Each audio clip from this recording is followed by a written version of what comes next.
Hey, welcome to my channel. In this video I'm going to diagnose why my small Yamaha outboard motor flows very little cooling water. So here is our little Yamaha 2.5 4-stroke. It's a single cylinder and that's not very much. Been getting hot, so we're gonna fix it. I like to put motors up on a stand so I can work on them at a comfortable height. One of the things to check if you have cooling issues is the impeller. This is the water pump that pumps outside water up and through the motor, and is usually located in the lower section of the tail. The lower section is usually attached to the midsection with a couple of bolts. In this case, the anode is sandwiched between one of the bolts and the lower section. When these bolts are removed, the lower section is free to be removed. On some small outboards, the shift rod will simply slide out when the lower section is removed. With this Yamaha, there is a connector behind this rubber grommet connecting the two pieces of the shifting rod, which has to be loosened before the lower section can be removed. Otherwise, the lower section simply won't come off. When disconnecting the shifting rod, I always position it in neutral. In this case it's nice because it positions the bolt in the middle of the hole, but also when I reassemble the motor, I remember what position I have to put the gear lever to make everything fit.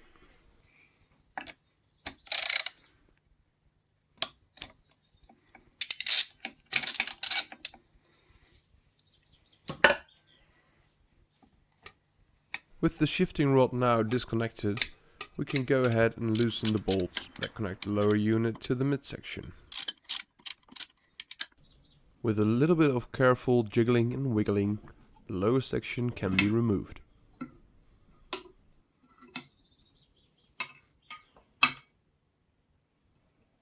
With the lower section positioned in a safe way, we can take a look at the parts inside of it.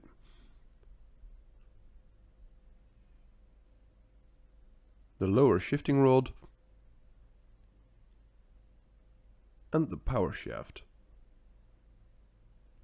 Here we see the rubber guide piece on the outlet of the impeller housing. Right in front of the propeller are the water inlet holes for the impeller. To gain access to the impeller, I simply remove these 4 bolts holding the impeller housing in, so we can slide the impeller housing off of the power shaft.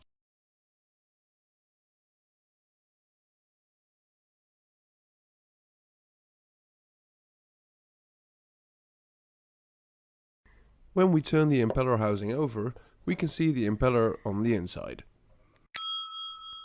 With a pair of pliers, the impeller can carefully be removed from the housing.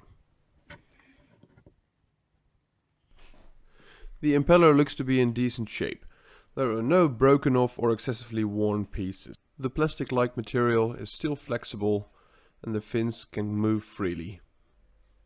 The impeller housing, on the other hand, appears to be blocked and has a very restricted flow. There appears to be a lot of buildup of molten plastic on the inside of the impeller housing. Since the rest of the impeller housing seems to be in very good shape, it would be a waste to just replace it. Instead, I'm using a screwdriver to try and get all the blocking material out.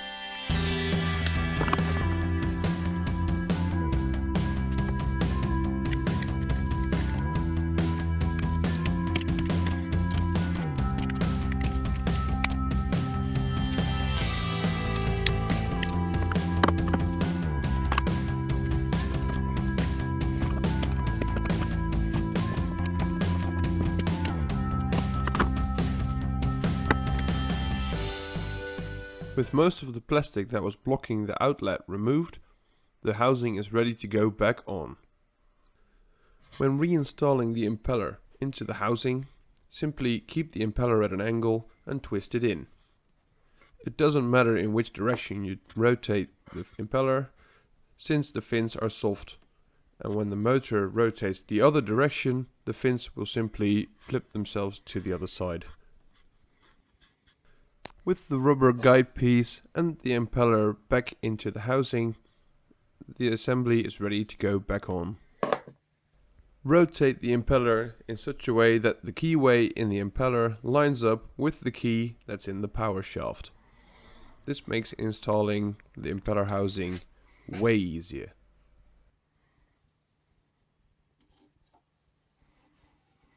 When the housing is back on its place and everything is lined up properly, you can put the bolts back in and secure everything. When putting the lower section back on the motor, you can check if the lower section is in neutral by pushing or pulling the shift rod up and down and simply rotating the power shaft. If the propeller spins, it is in gear. If it doesn't spin, it's in neutral. Looking into the midsection, you can see the shift rod and the cooling water pipe, which will need to be positioned very carefully when reattaching the lower section. Putting back the lower section can be a very fiddly job, since the water tube, the power shaft and the shifting rod have to be aligned.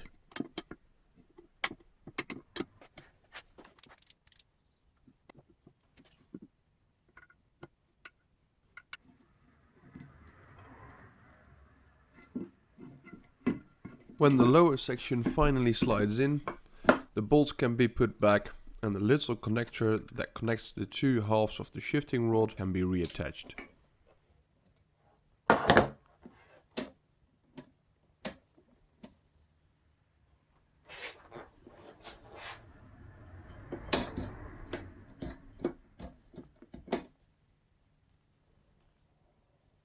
Before I can put the motor back on the boat, I need to reinstall the rubber grommets, which on this Yamaha motor is quite hard to do.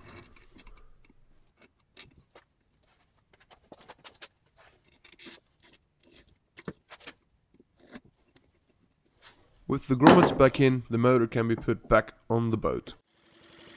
Sometimes when a motor has been sitting for quite a while, the little outlet for the telltale can be blocked.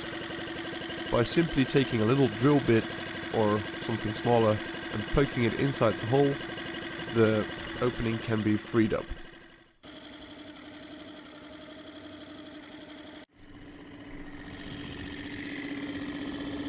The telltale now shows a nice stream of cooling water exiting the motor.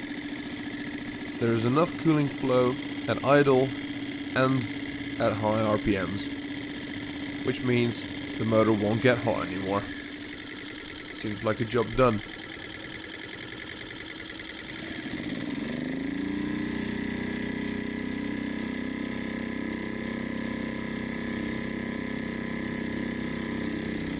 With the cooling issues now fixed, we have come to the end of this video.